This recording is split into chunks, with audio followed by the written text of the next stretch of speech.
Cerita ini dimulai dari kelas praksis sosial. Keprihatinan terhadap situs-situs sejarah menjadi isu yang diangkat.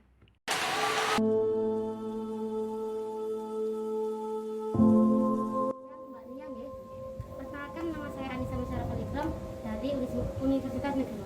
Saya ingin tanya-tanya sedikit mengenai prasasti Turian ini. Yaitu bagaimana sih Mbak sejarah singkat dari prasasti ini? Prasasti ini dulunya itu pada masa pemerintah Raja Empu Sendok, ada seorang penguasa di desa Turian itu meminta sebidang tanah untuk mendirikan bangunan suci.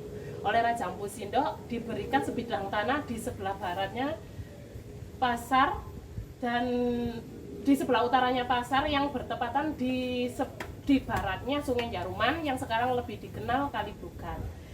Pada waktu itu pajak dari desa Turian sendiri 3 suarna emas dan 1 kati. 3 suarna emas inilah yang untuk pendirian bangunan suci tersebut. Dengan syarat masyarakat sekitar harus bekerja sama untuk membuat terusan dari Sungai Jaruman yang sekarang lebih dikenal sebagai Kali Mati. Sisa-sisanya masih bisa ditemui. Oh, seperti itu sisanya. Untuk eksistensi dari prasasti ini di kalangan masyarakat, apakah masih banyak orang yang kesini? Kalau sebelum pandemi itu mungkin pelajar itu masih banyak. Kalau untuk masyarakat sekitar sendiri itu biasanya dibuat untuk kirim dungo.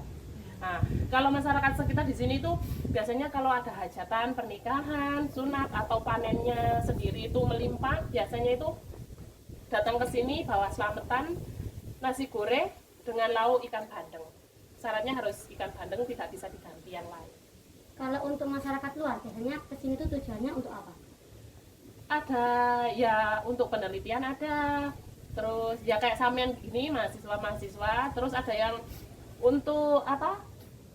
Mungkin nyepi gitu ya istilahnya. Tapi di sini itu nggak bisa karena kan dulunya itu tempat sembahyang Hindu Buddha ya, tempat suci. Jadi untuk hal-hal yang seperti itu biasanya tidak bisa. Pernah ada orang katanya mau nyepi, mau minta nomor. Dari gerbang situ sudah ada yang dorong, jadi orangnya jatuh, sudah nggak diterima. Jadi orangnya kembali. Maksudnya minta nomor itu seperti apa? Togel, nomor togel lah. Togel. Pokok untuk hal-hal negatif di sini itu tidak bisa. Untuk samen kan biasanya kan orang-orang itu bicara kotor, nah di sini juga nggak bisa. Kalau di lingkungannya prasasti ini pernah kejadian, ini almarhum Mbak pernah bersih-bersih di sini, terus kan marah sama cucunya, keluar kata-kata kotor. Lah rumput yang dipegang itu benar-benar rumput, tiba-tiba itu berubah jadi ular. Itu yang pernah benar-benar terjadi di depan mata. Berarti banyak ya Bu ya kejadian yang Mistis gitu ya. Kalau selain prasasti ini, temuan yang telah ditemukan di sekitar sini selain prasasti apa? Ini ada Linggayoni,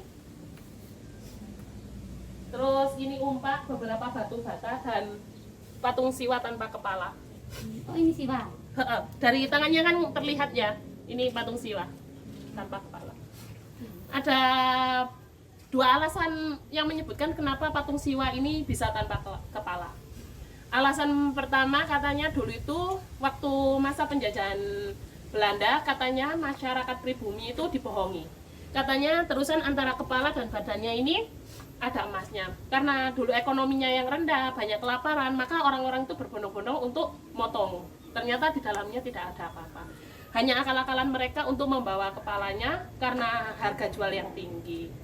Alasan kedua, karena masuknya Islam di Indonesia untuk menghindari orang-orang kembali musyrik menyembah berhala. Seperti itu. Lalu untuk mitos yang ada di sini tuh ceritanya tentang prasasti ini.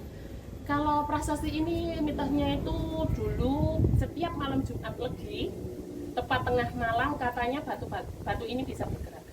Tapi saya sudah membuktikan sendiri beberapa bulan yang lalu, pas Jumat Legi saya di sini tidak terjadi apa-apa. Apa mungkin ada orang yang mempunyai ilmu tertentu yang hanya orang tertentu yang bisa melihat, saya sendiri kurang tahu. Karena saya yang membuktikan kemarin itu enggak, sama sekali enggak bergerak.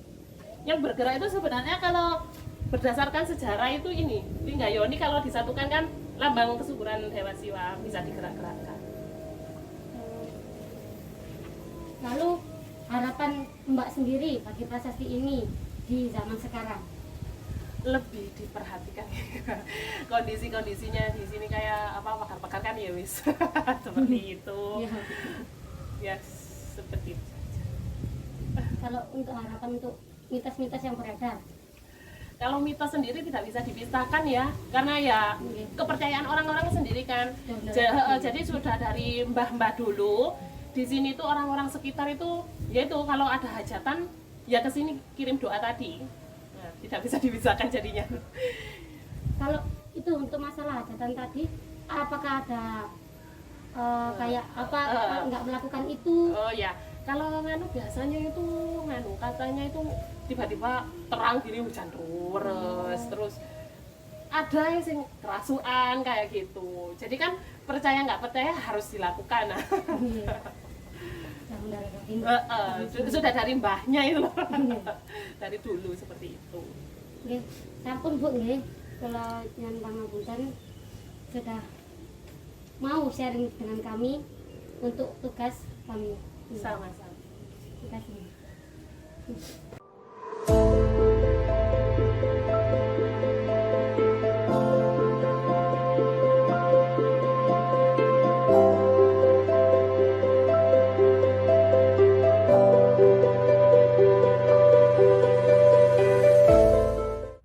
Setiap langkah kita menjadi penentu keberhasilan menguak masa lalu yang hitam.